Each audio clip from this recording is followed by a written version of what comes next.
Here we go. Starting.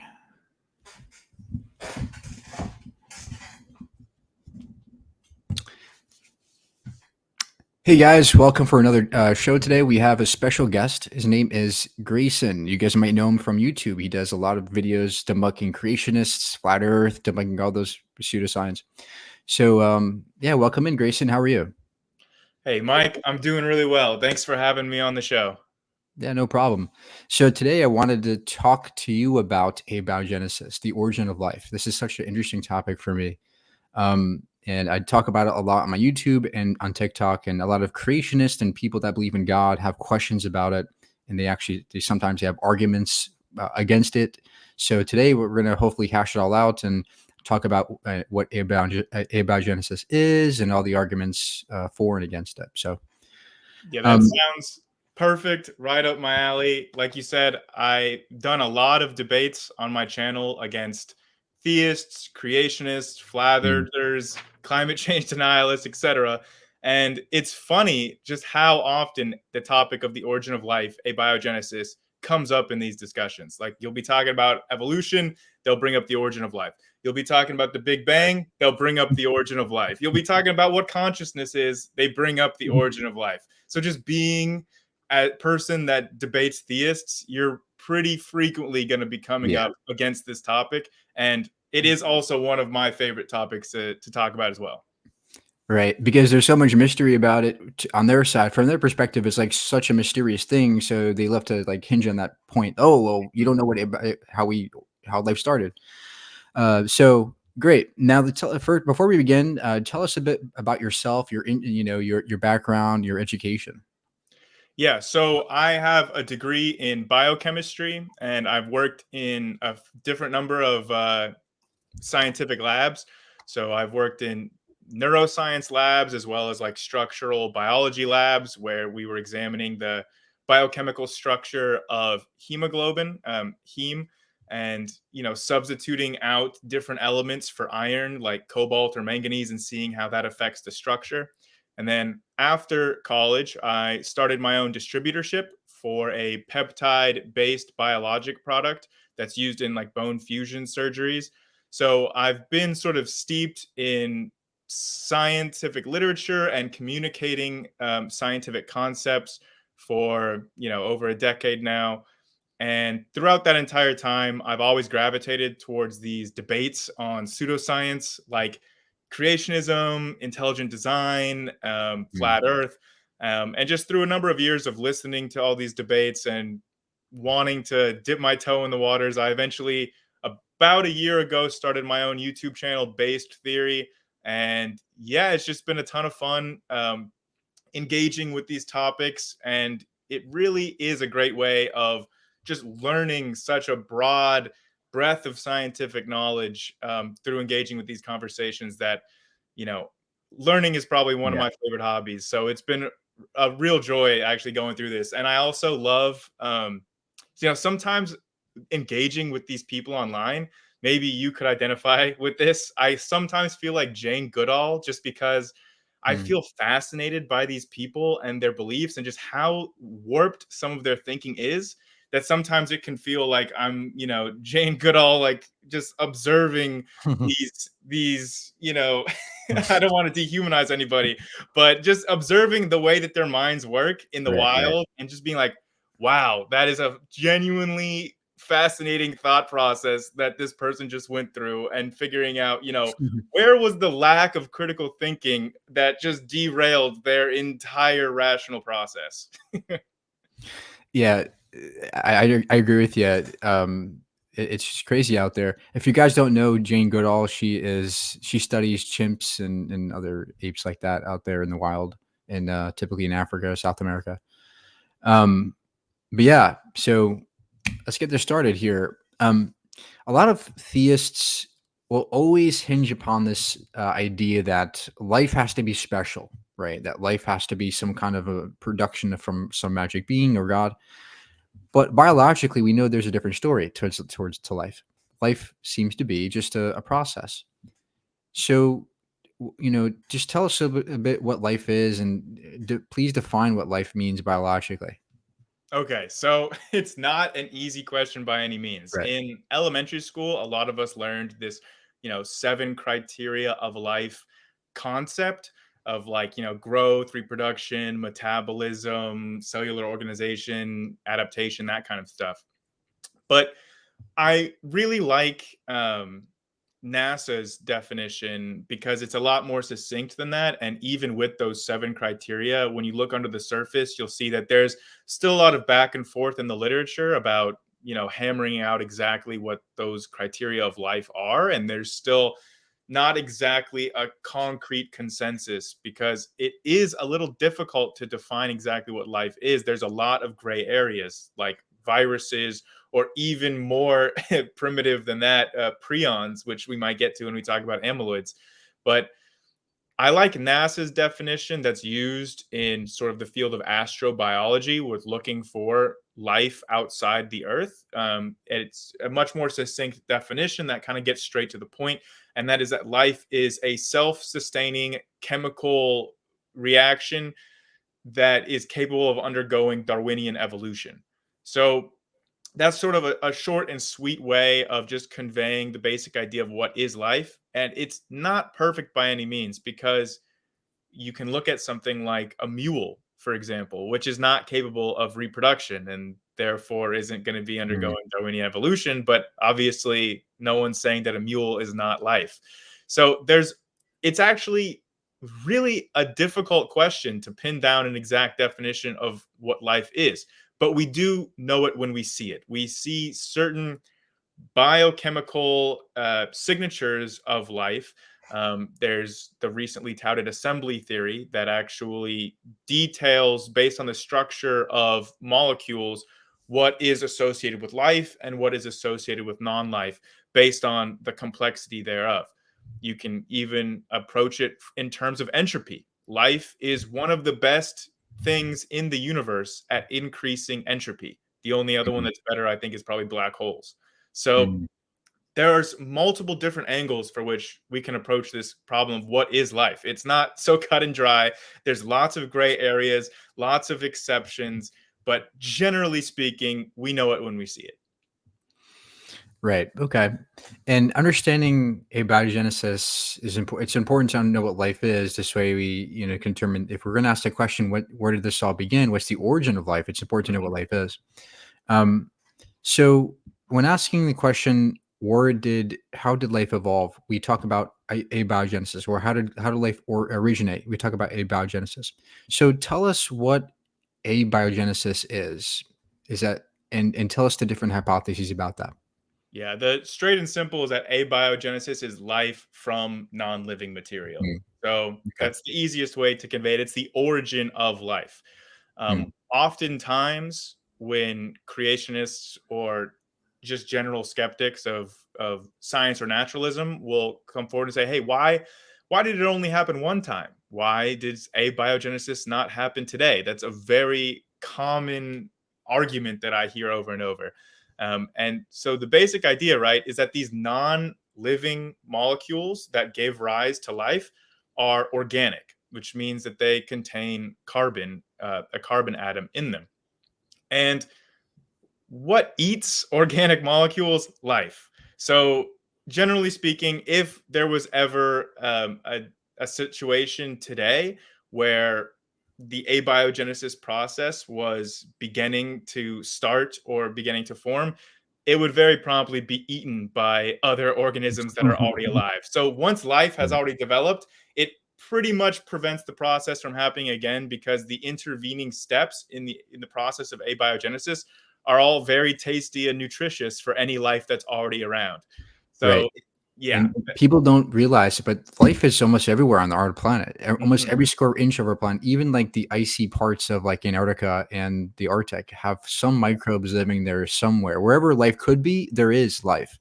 So, Even in like deep underground pockets full of toxic, noxious yeah, gases, you can still find extremophiles. Like it is exactly. literally everywhere. There's not really a pocket where you could actually get abiogenesis forming that's not in danger of being squashed by modern living organisms. Exactly. And like you said, abiogenesis, it could have happened multiple times in the past, but then over time, it becomes saturated, and now you have us being the macro life, being the ones that would consume on the other things, such that it wouldn't be even recognizable anymore.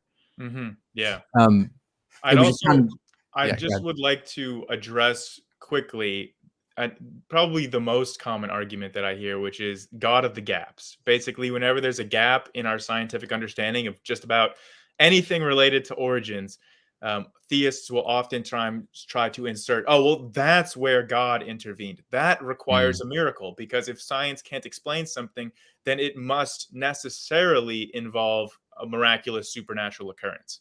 right. And this, I feel, is probably the most common thought process for theists. And there are actually a lot of theist scientists that have warned against such thinking.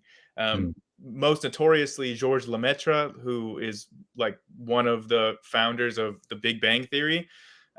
Whenever he met with the Pope actually said, "This is great. Your theory provides a scientific backing for Genesis." And George Lemaitre is like, "Whoa, whoa, whoa! Please mm, do not say such things." Because science is a provisional endeavor. That means it's subject to change with new data. So if tomorrow we found some data that invalidated the Big Bang, then that would be like saying, well, Genesis is wrong now. That would be like saying, yeah, God has to retreat further and further away.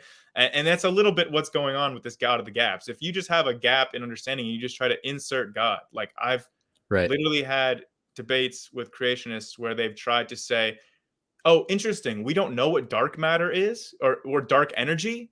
That's God. What if God is dark energy? I've come across that Yeah, multiple times, yeah, for and I'm sure. like, this is horrible because when you actually learn what dark energy actually is, then your God just shrinks and shrinks and shrinks. And what Yeah. kind of a God is that? So The universe is mysterious, and I think yes. we all can agree with that. So it's human intuition, we just want to have the answers, and if we don't, we feel uncomfortable. Hmm. So I think God of the gaps is something that humans just do because we want to fill in the gaps because we want to feel comfortable with the mystery, and And there's that's what science does best. Science kind of filters all that nonsense out, all that bias out, and says, "Wait a minute, let's go as to what is really happening in the real world."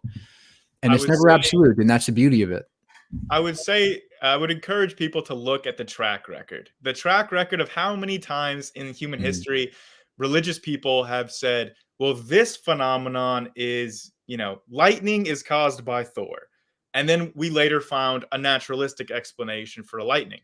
With the track record of science being able to explain phenomenon whose cause was previously unknown is a gold star record. I mean, there are mm, things we still don't know, like abiogenesis or quantum gravity, but those mysteries are getting smaller and smaller, and we're able to explain more and more through naturalistic means. And the track record of trying to explain phenomenon as supernatural occurrences driven by deities is shrinking and shrinking and shrinking the more we learn from science. So just comparing right. the track records of these two approaches, it becomes pretty clear that methodological naturalism, aka the scientific method, is by far the superior explanatory method. Model, yeah. For sure, man. I agree. Now, going back to abiogenesis here, so we have life, right? We have the definition of life. Um, Life seems to be just this self-sustaining pattern, this self-sustaining process that occurs in the world.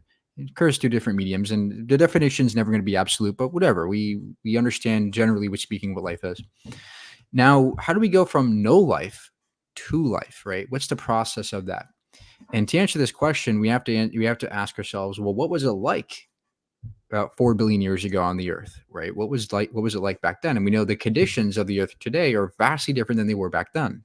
Mhm. So, what about conditions on the Earth 4 billion years ago made it in such a way that life would begin?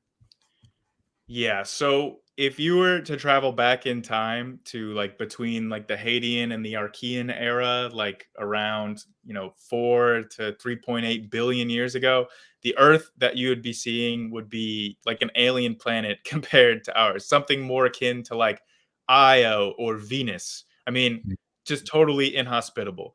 Um, you would have, liquid oceans covering most of the earth, but the actual chemistry of those oceans would be very, very toxic. I mean, we're talking about pH levels around like 1. So that's like Wow. incredibly acidic.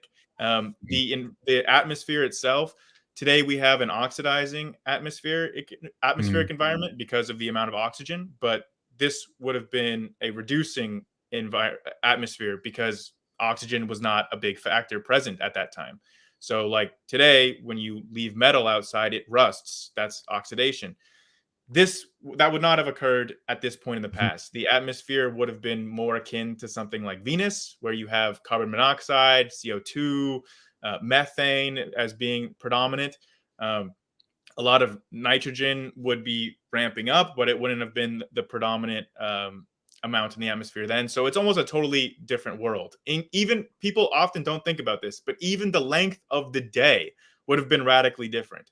Around the time when life first developed, the length of the day, because in the past the Earth would have been spinning faster, the length of the day would have been like 11 hours, maybe 12 hours. So you've got a day wow. that's like half the amount of time. So, like, this is like a very, very different world. You also don't have, you don't have very big continents. You don't have much dry land at this point. You have a whole lot of heavy bombardments going on from meteor activity, like just constantly bombarding the Earth's surface. Um, I mean, almost everything about this world is going to be different. Even like the amount of lightning striking is going to Mm, be increased. There's going to be a lot more lightning. It's like a lot more of an extreme world in most ways. Although, interestingly, the climate, although much hotter, is not as hot as you might think from the greenhouse effect, with all these greenhouse gases like methane and CO2 in the atmosphere. Back then, actually, the solar activity was a lot less than it was today because of the sun's mm, life cycle.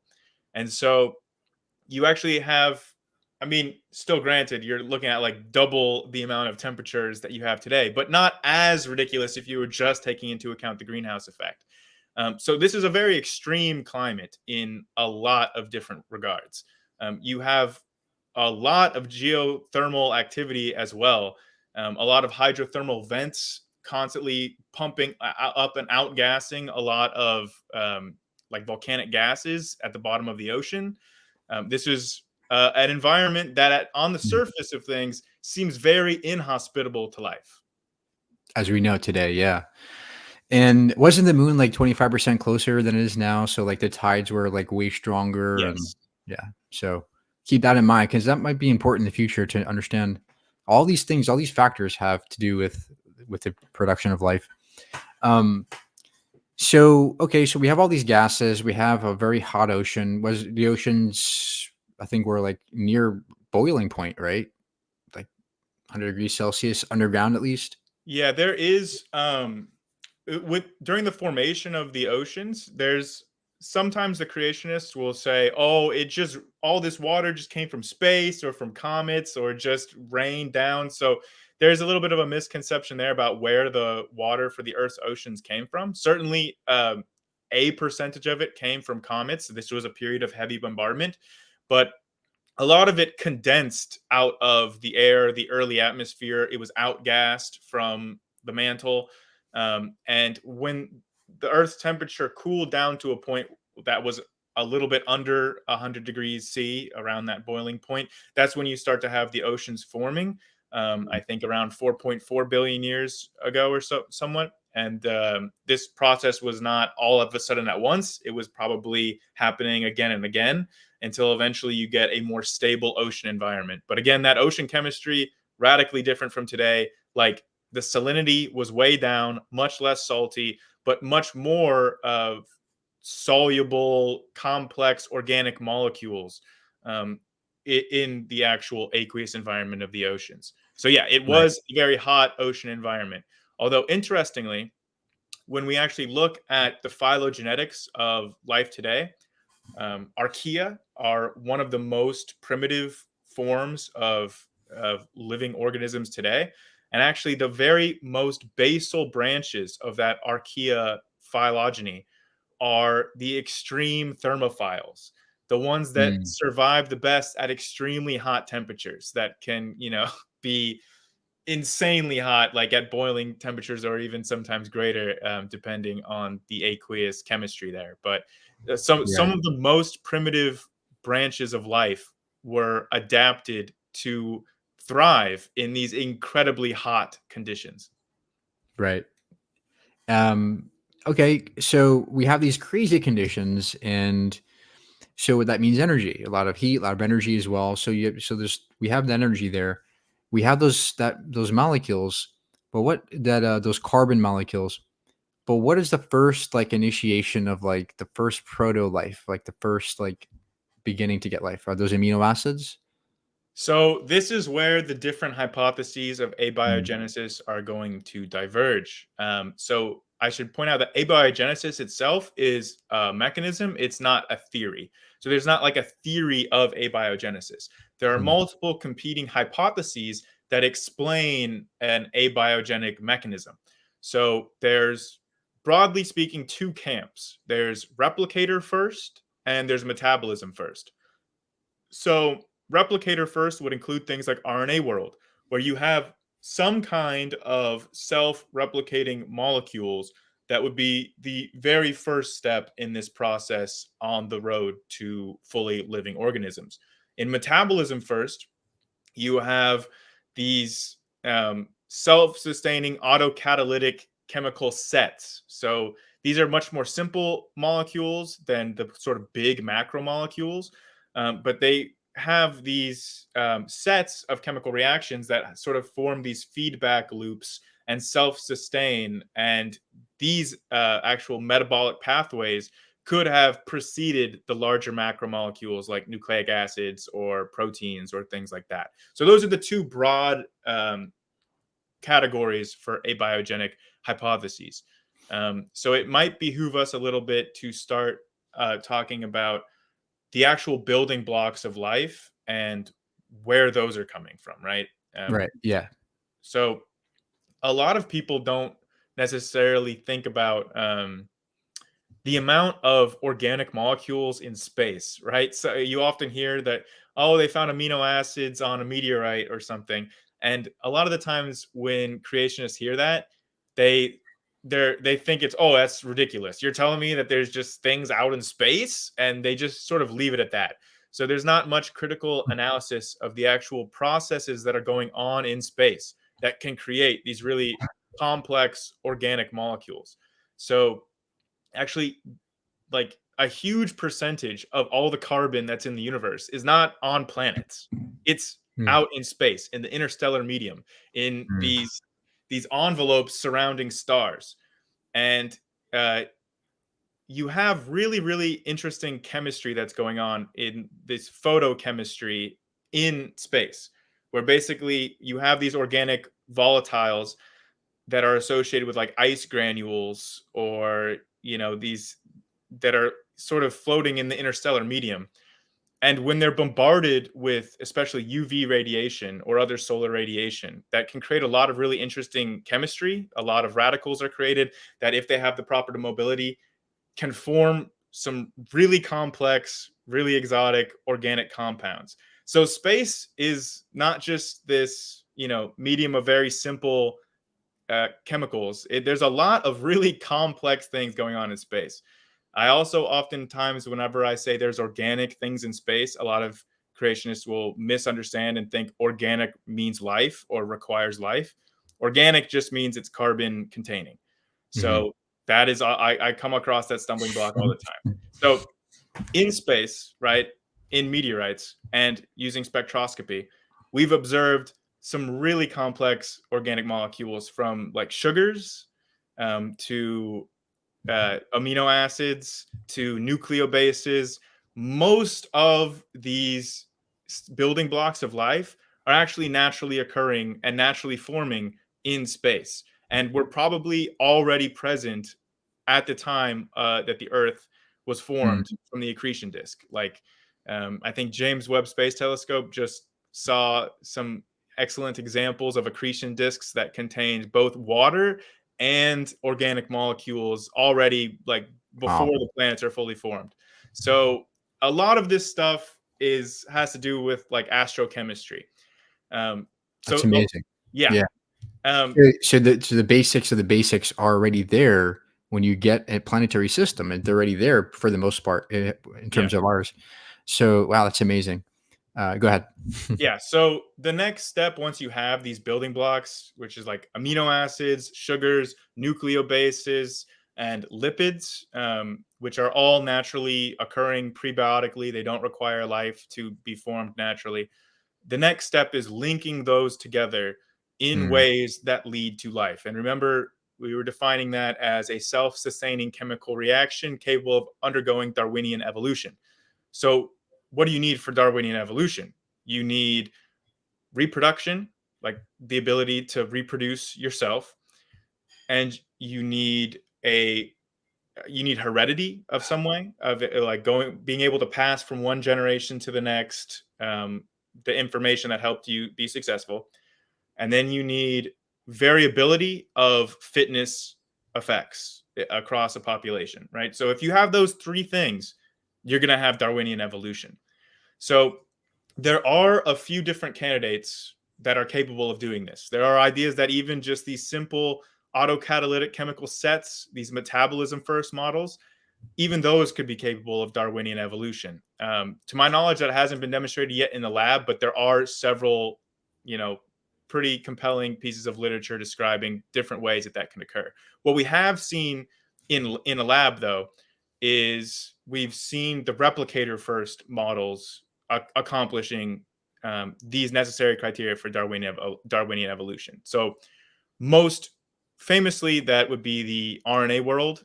So these RNA molecules, and then there's a newer hypothesis, the amyloid world. So that's like peptides, like amino acids, proteins. So we've seen those being able to have those necessary criteria of self reproduction, heredity, and variation of fitness levels.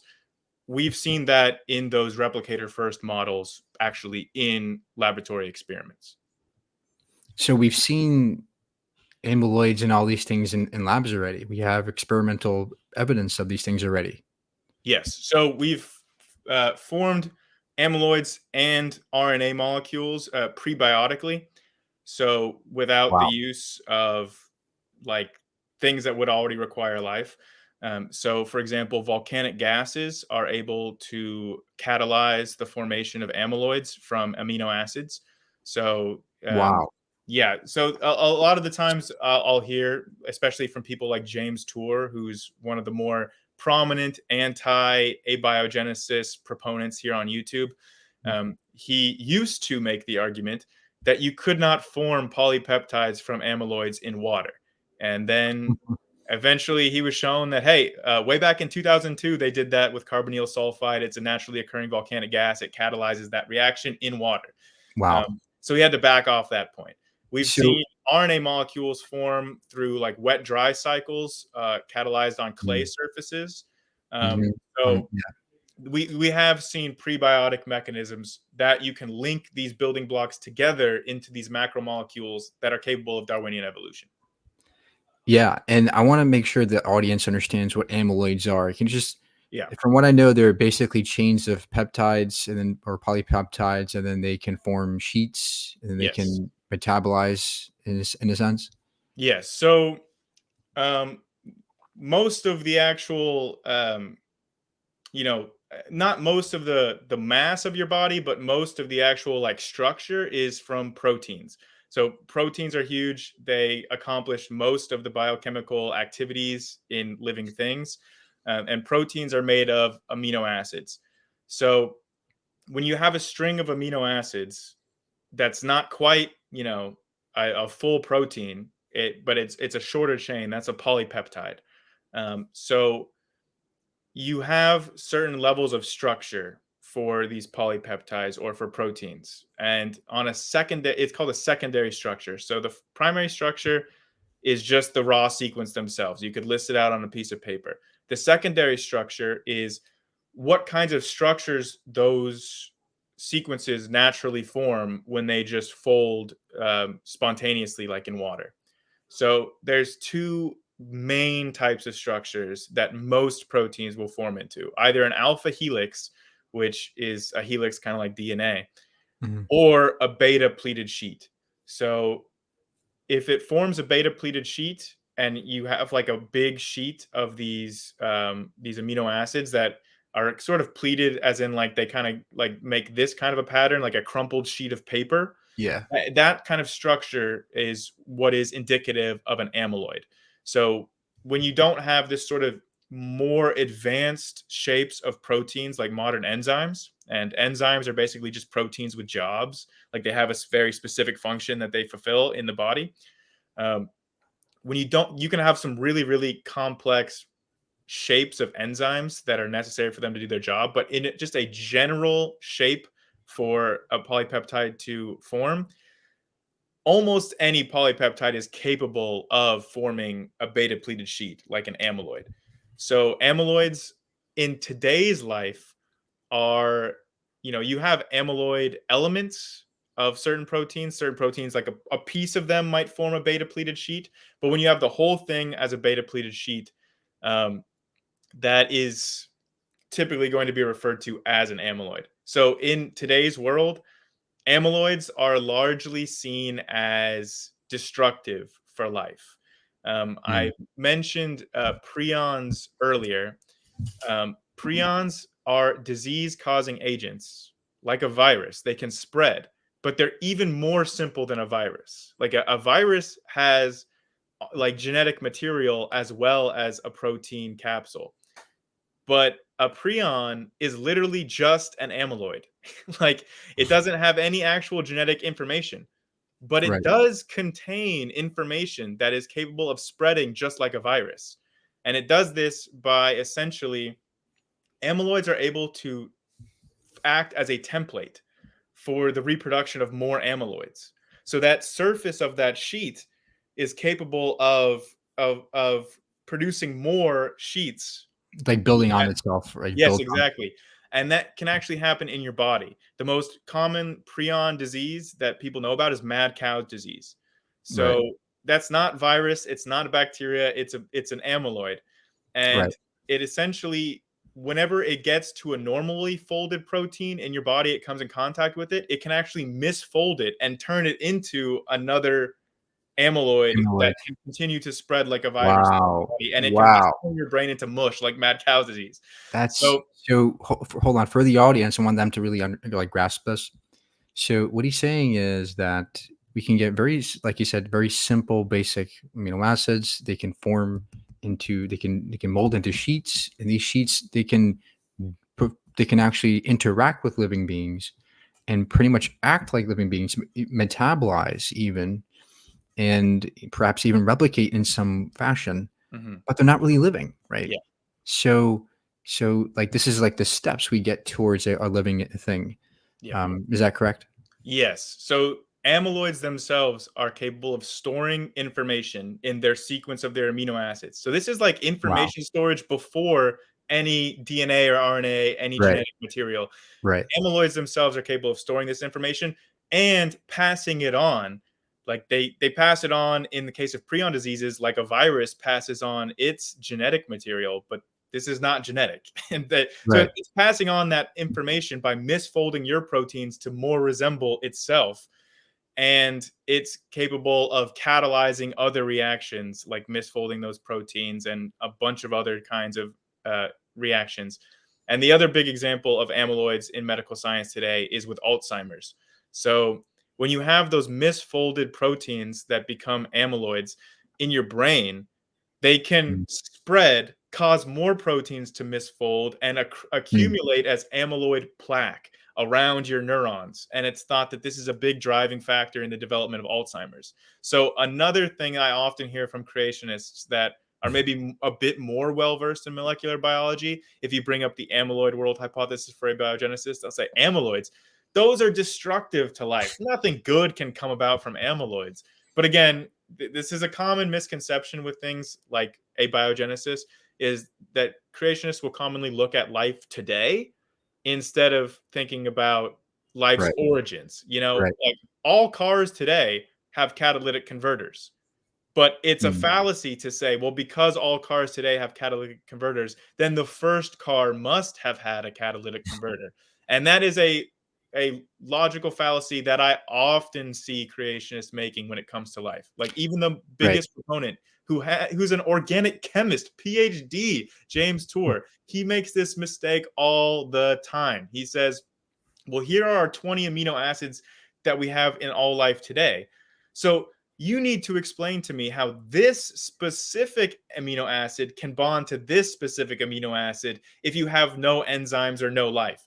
And it's like, well, your entire argument is resting on this unfounded assumption that those same 20 amino acids were necessarily present at the origin of life at the beginning, which is unjustified of an assumption to make. Right. Yeah, people, a lot of religious people, they think binarily, so they think it's either 0 or 1. They just like they don't realize that there's fractions in between there. There's you have to think on an additive basis. Like Yeah, I think, would the I would also point out this is probably I would say this might be one of the most common things I hear when talking about abiogenesis coming from creationists. They'll say the probability of forming this molecule mm, or like a protein or a nucleic acid, the probability is, greater than the number of atoms in the universe, or they'll say something ridiculous like that. And like this is just such a fundamental misunderstanding of how probability works. Like probability is mechanism dependent. In order to calculate what the probability is of something happening, you need to know the mechanism that it happens. So you can't just look at an end product and say, what's the probability of this occurring? Like if I just gave you a car and said, what's the probability that this car formed? You cannot calculate that because I didn't tell you the mechanism. right. If you're not accounting for the different catalysts or the actual mechanism of how this thing is occurring, you cannot calculate its probability. And this is Mm. like a super, super common mistake I see all the time in all this. Yeah, it's like when you're rolling a die, right? Like, there's 6 sides to it, so you can know the probability of rolling a 2, right? It's 1 out of 6 Yeah. because you know all the possible solution, you know all the possible occurrences, right? All the possible results. Whereas when it comes to, just simply saying, "What is the probability of a protein?" Well, you haven't calculated all the possible results. Like even with the dice example, right? If you were just looking at that dice and I asked you what's the probability that you roll a 2, but I don't tell you that I'm using a machine that rolls the dice in the exact same way every single time Mm. in a vacuum chamber and it literally always comes up with 2. Because I didn't tell you the mechanism of which how the dice is rolled, Right, you could not calculate what the probability was until right. I show you the mechanism for how I'm actually rolling this dice. So again, this is like totally mechanism dependent. A catalyst, like an enzyme, can cause a very improbable reaction to occur much faster and much more reliably because of the actual shape of this enzyme and how it works. And if I don't give you that enzyme and I just give you the end product and ask you what the probability, you're going to get the wrong answer. Right. And that's what they're doing. They're just like, "Oh, what's the probability?" Because they just can't imagine it being something natural. Usually, the way Um, that most of these creationists are calculating probability is saying, okay, so this protein is 100 amino acids long. What's the probability that each one of these amino acids just randomly came together and then they're just going, oh, it's, 10 to the 100th power or something crazy because like they're not paying attention to the mechanism involved at all. right. Um, and this is the mechanism right here, abiogenesis, and that's how we now we have amyloids, we have all these things. Let's get into like RNA and the first genetic code and material. How do we get RNA from like these from that amyloid thing, like that amyloid stuff to RNA or DNA? Okay, so again, there are prebiotic mechanisms for how you can get nucleic acids from like the building blocks. Like we know nucleobases are naturally occurring, phosphates naturally occurring, ribose and sugars are naturally occurring. All these things have been found naturally occurring in nature. The combination of how these came together to create the first like RNA There's some conjecture about that. There's multiple different mechanisms this could have happened. I Mhm. mentioned the wet dry cycles on clay. Um, there are also ways that these things combined with amyloids. So one thing I should mention about amyloids, right? So I mentioned that they're naturally occurring, but they catalyze their own formation in a way that replicates the sequence of amino acids that they had as a template. So this is like a primitive heredity before DNA.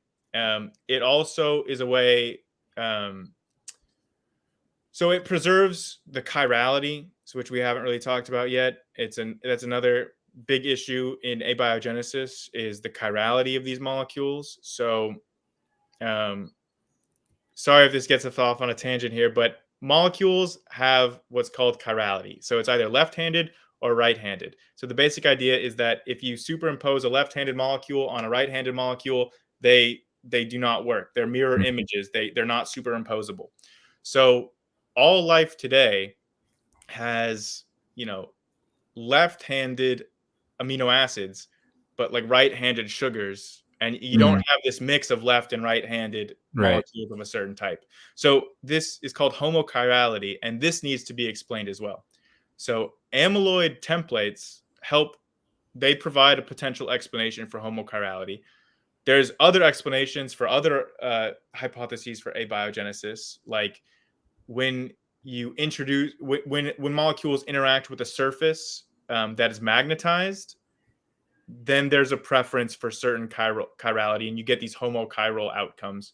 Um, Interactions with surfaces and surface chemistry is a big part of abiogenesis as well. Um, so we see that when amyloids interact with these nucleic acids, these RNAs, it actually creates a more stable product. So the combination of RNA with amyloids, with peptides, is more stable than either the amyloid alone or the RNA alone. So that provides a selective pressure, right? If these things are continuously being degraded by the environment and being produced, then the more stable forms are going to take over the population. So this kind of goes into a more emerging consensus of an RNA peptide world hypothesis, where you have both RNAs and peptides that like are coexisting in these covalently Mm. bonded, you know, chimera molecules of RNA peptides that are more stable than either of them and are thus favored by natural selection. So that is a big up and coming topic of research, and a lot of the newer origin of life literature is looking at these RNA peptide chimera molecules and seeing that, you know, they can catalyze their own formation, they can catalyze a lot of basic metabolism processes. Like amyloids can catalyze what's called um, like whenever you separate ATP and harness energy from it in ADP, like ATP hydrolysis, amyloids can catalyze that reaction. Wow. For those of you in the audience that need a little refresher on ATP, ATP is like the energy currency of life. Usually, it's how energy is stored in living systems. And the really cool thing about ATP is that it's also the building block of RNA and DNA. So, like the Wow. actual molecule of ATP that's used as this storage unit for energy is the same letter A that's used in the genome, the genetic code. The A, C, T's, and G's, those can all form these nucleoside triphosphates. Um, so there is this interesting question of the chicken or the egg. You know, what came first, the Right. nucleic acids for information storage, or these nucleic acids used in energy metabolism? And there's a really interesting relationship there as well. Right. Yeah. So that's important to understand that there's different relationships, and a lot of this was happening in the oceans, right? A lot Mhm. of these processes. But when it comes to RNA, isn't it required to react with like those clay phosphates on It's not land? a strict requirement. It's one path of synthesizing like these RNA polymers is using clay as a catalytic surface for these wet dry cycles. We talked about how the atmosphere of the early Earth and the oceans were sort of, they didn't just all of a sudden overnight we got oceans. A lot of time you have these cycles of evaporations and condensations going on, and that can Mhm. create these wet dry cycles that introduces a lot of really interesting chemistry when you can actually condense these polymers of RNA together. That's one particular option, but you can also have the more, um, you know, you can have these RNA molecules linking together into short polymers that are then stabilized by their interactions with themselves and with peptides. And through that selection pressure of stability, that can lead to longer and longer chains of RNA. It Mm. should also be noted that actually an important prediction of RNA World was that RNA molecules by themselves should be able to catalyze not only their own reproduction, but also catalyze other reactions that are important for life. And so those were predicted by RNA World and then were later on discovered and known as ribozymes. So, like an Mm. RNA Hmm. enzyme. Wow. So Okay. that's an interesting, prediction verification that's sort of central to science. And Right. one of the things that really is at the heart of this abiogenesis process and what needs to be explained by an eventual theory of abiogenesis once it's graduated from just a hypothesis, what is sort of central that needs to be explained is the central dogma of molecular biology is from DNA to RNA to proteins. And kind of at the heart of this process, right, we're talking about before DNA. So, really, you just have from RNA to proteins. That process is called translation. And in pretty much all life today, it's done by ribosomes.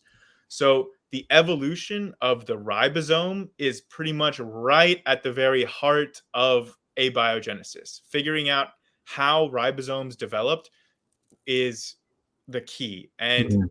as we were already talking about, these molecules that consist of both RNA and peptides in this sort of chimeric molecule, well, that's basically what ribosomes are. Mm. They Mm. are RNA together with amino acids, with peptide proteins working together in this translation process of going from RNA to making more proteins. So, figuring out the evolution of ribosomes, which also, like, genetically speaking, from like a phylogenetic analysis, are pretty much the most ancient molecular machinery known. Like the ribosomes are sort of the central key figure for the origin of life, because once you lay out this basic process of RNA genetic information used to make proteins, that's the actual biochemical process at the very heart of life itself. So Mhm. that's the key, is Exactly. figuring out how those ribosomes were developed. And it seems like this, however this happened, whether the amino acid, the peptides came first, or whether the RNA came first, or they both came together, eventually they had to come to in together, covalently bonded in these forms of RNA peptide macromolecules together, and that's what gave rise to ribosomes, which give rise to basically the rest of life. So that's the key to the whole process. Right. So the whole point about this is that it's like a whole puzzle piece, like a whole puzzle we're trying to figure out, and we have pieces here and there, and the more we put them together, the more it makes sense, and we're trying to figure out the whole puzzle. But for people who don't really understand, when we say RNA world, what we're talking about is no DNA yet, no complex molecules yet in terms of that, but we have like basically the basics RNA that take place of modern day stuff. Like they're the proto types of molecules that actually serve the same functions of modern things. Is that correct? Yeah, essentially, like an RNA world would be before DNA, and in some conceptions, even before proteins. Right. Like when you say RNA world hypothesis, that's basically hypothesizing that the first replicator molecules were RNA. There's, RNA peptide world, where you have these chimeric RNA peptide replicators at Mhm. these proto ribosomes. And you can Right. have cells where basically the cell is a protoribosome encapsulated in a membrane as a protocell. Mhm. It's sometimes called a ribocell. And The that is the basic first replicator. You can Yeah, also have Amyloid World, where amyloids were the first replicator. So when we name these different hypotheses, it's basically saying what was hypothesized as the first replicator. yeah, and you mentioned the membrane. That's good because I almost forgot about that. It's important to recognize that in the oceans, there's also lipid bilayers that form due Mhm. to like from lipid molecules, which form. I think they form because of how do lipid molecules form? Yeah, so essentially, like a lipid is a molecule that has a hydrophilic end and a hydrophobic end, Hmm. meaning one end of the molecule loves to associate with water, and the other one is wants to be as far away as water as possible. So when you have a bunch of these lipid molecules together, and these lipid molecules can be formed by more basic organic molecules coming together. This Hmm. happens in pretty much, it's thermodynamically favorable to happen when you have very hot conditions, like near hydrothermal vents, Mm. and it creates these little bubbles. So because you have the one end wants to be in water, so it forms the outside of the bubble. One end wants to be away from water, so it forms the inside of the bubble. Or you can have a lipid bilayer where there's two layers of things, and then like it's hard without the picture in front of you, but basically it's like the two molecules, the hydrophobic ends are touching, and then on the inside of the bubble is the hydrophilic ends, and on the outside is the hydrophilic ends. So Right. So these lipid bubbles are naturally spontaneously forming. Like if you just took a Mhm. bunch of lipids and you dumped them in water, they're gonna form these bubbles Yeah, naturally. I was gonna So say we make them in labs, right? yeah, I mean, yeah, you can make these in your So house with soap everything bubbles. everything we talk about today, we have made in labs, by the way, for the Yes. audience. Like So RNA, all these things we've made in lab. yes. And the key here that I often come up against with creationists is this whole process of self organization. For some reason, they think that self organization is just some impossible process, and they think God is necessary to organize these molecules into structures. And lipids are a great example. Like, again, dump a bunch of lipids in water, they will spontaneously form these Mhm. shapes, these bubbles. You don't need any designer necessary for any of this. Right, right.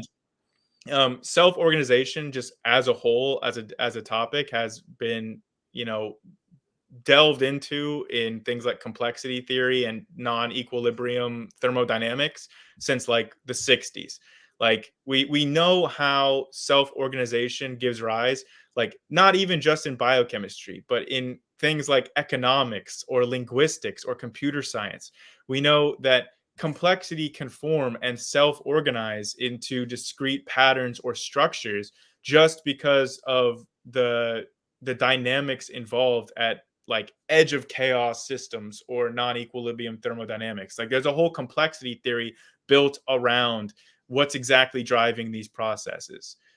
So this Right. whole, like, a lot of times they'll be like, oh, you think this all just self-organized? It's like, yeah, and we have characterized how self-organization happens very well, both like statistically, thermodynamically, mathematically. Like you can see it in a lot of like even geological structures, like especially when glaciation happens, you can have these self-organizing patterns that look like they were designed. You see these concentric rings or these highly geometrical shapes in actual rocks, and you might think, hey, that required a designer, but no, it these things Like don't. like You can have snowflakes, naturally forming complexity. like snowflakes under a microscope. They look really intricate, but Yeah. they're just frozen water.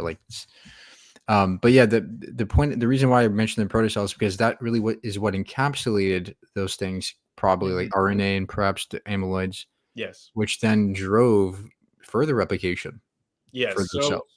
the membranes form a really good, like these little lipid bubbles for provide an excellent environment both for stability and energy metabolism for a lot of these molecules. Like amyloids will naturally associate with the actual membrane itself. Like they won't be inside the membrane; they'll be on the membrane, Mm, and especially at hydrothermal vents. So the way that our metabolisms work today is that the oxygen that we breathe is basically used to drive a proton gradient.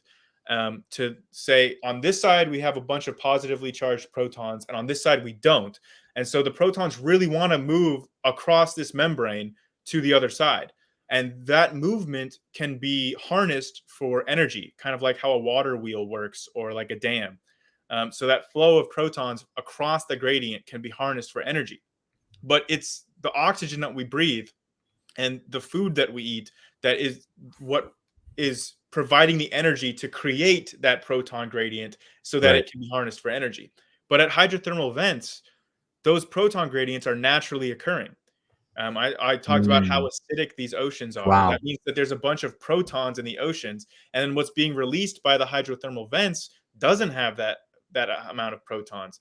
So you form these naturally occurring proton gradients, and this can occur on mineral surfaces near hydrothermal vents as well. And those naturally occurring proton gradients can be harnessed by the first life or the first proto-life, protocells. Those can be harnessed in a way that they can extract energy by allowing those protons to diffuse across these lipid membranes. So these lipid Wow. membranes don't just provide stability for these first biomolecules, but can also be integral for energy metabolism as well. Yeah, while you were saying that, I was thinking, wow, that's crazy because what we are, our bodies are today, the configuration of our bodies and the entire like the way they work, they're really just continuing on what the early life was doing, Hmm. and that's really amazing. Like so, like you said, the protons are building up in the volcanic by the volcanic vents. Like that's what we're doing now by consuming things in our environments now. So we're kind of trying Hmm. to we are trying to replicate what our past was, and it's really what life is the underlying theme of all this is that life is just that pattern that continues on. Um, Exactly. I mean, that's amazing. evolution has to build on what's already there. So, Right. I mean, a lot of the most key aspects of life were laid down during this abiogenesis process. Like we mentioned with ribosomes, like the actual translation process from RNA to protein is used ubiquitously in all life today. I mean, ribosomes are everywhere. And these actual initial, central dogma, these very central processes to all life today can trace back to that original abiogenesis process. Yeah, that's amazing. So yeah, we at the end of the day, we don't have all the answers, and a lot of theists will say, "Well, haha, abiogenesis, you don't have all the answers yet." But that's the entire point of science, trying to figure out all the puzzle pieces, and we have enough of them. We Mhm. have so much evidence for abiogenesis, and like you said, amyloids, all these are very explanatory in terms of explaining life and what it is and why we are this way.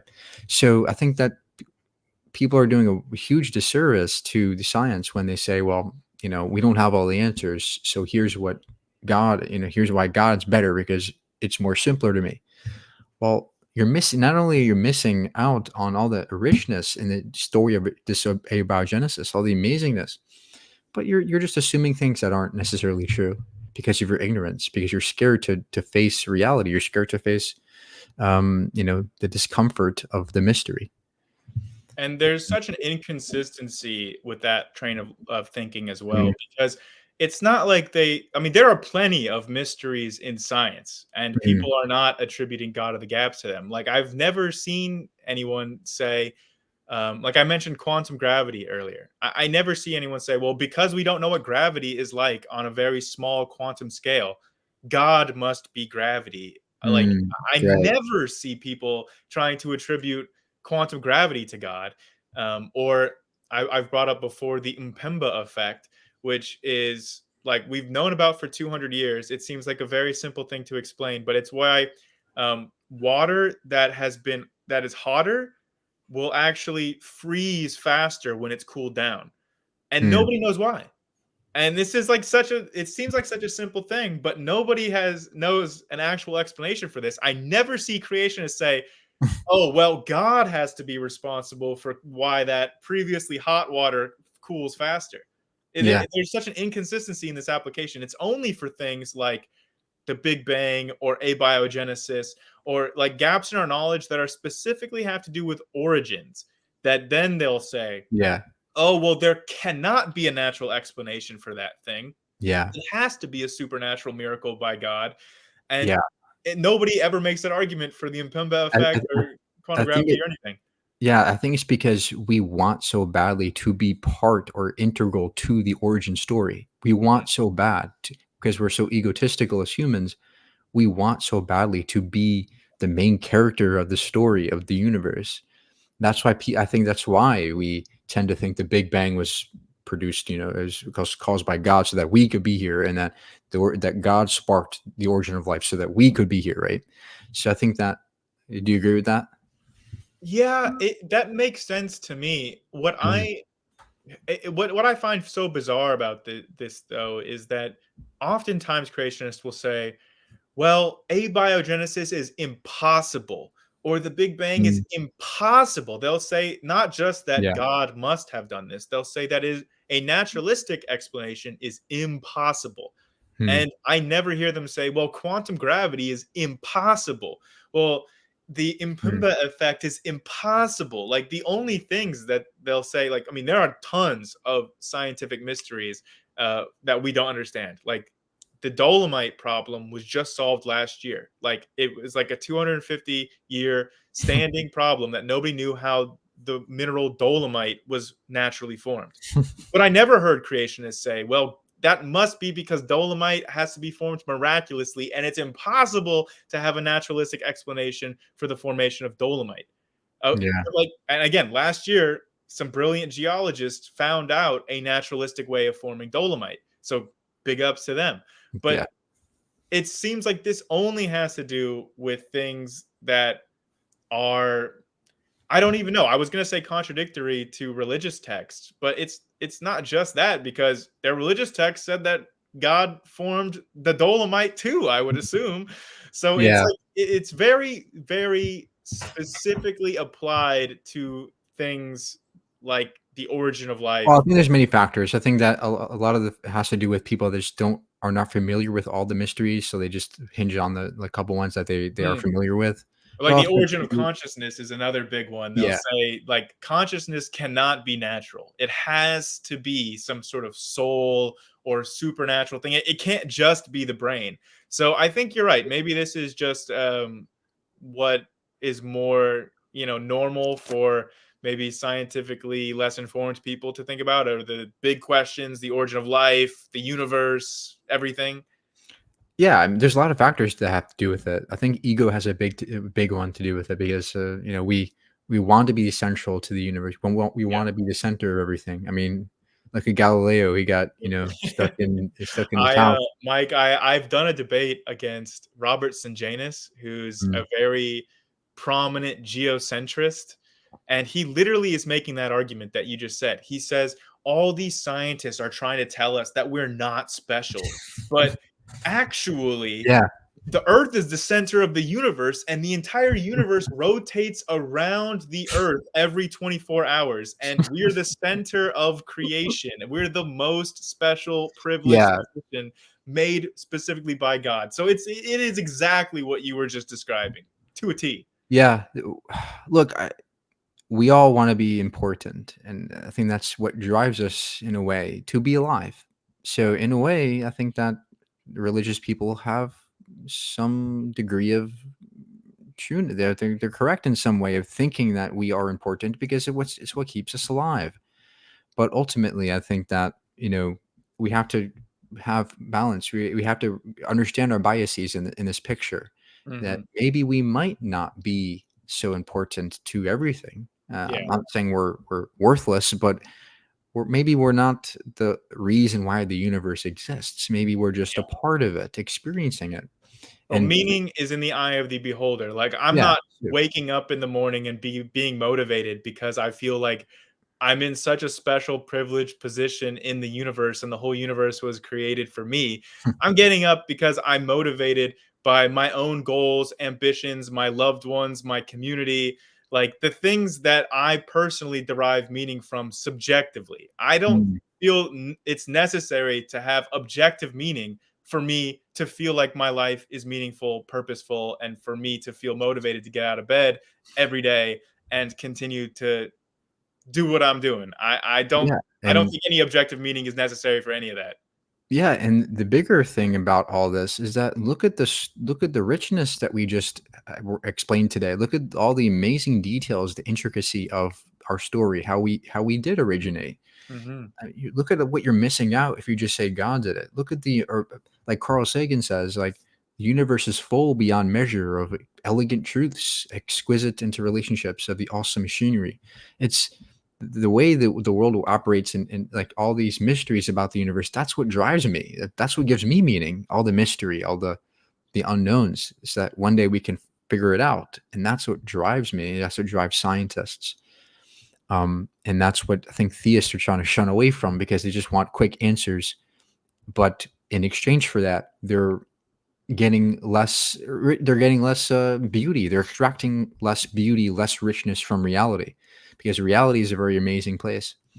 And as we saw today, life is amazing, and the ability for us to even understand this stuff is amazing to me. Yeah, I couldn't agree with more with that. I mean, I'm also, I'd also love answers for these questions. I mean, it's not like, I Yeah. mean, the mysteries are great, the problems are great, but if we could develop a theory of abiogenesis that's confirmed with corroborating evidence over my lifetime, I would absolutely love that. Oh Or yeah, if we absolutely. could figure out quantum gravity, or if we could figure out on a molecular level how consciousness emerges, Hmm. I mean, those are the questions I'm somewhat most interested And I'm in sure science.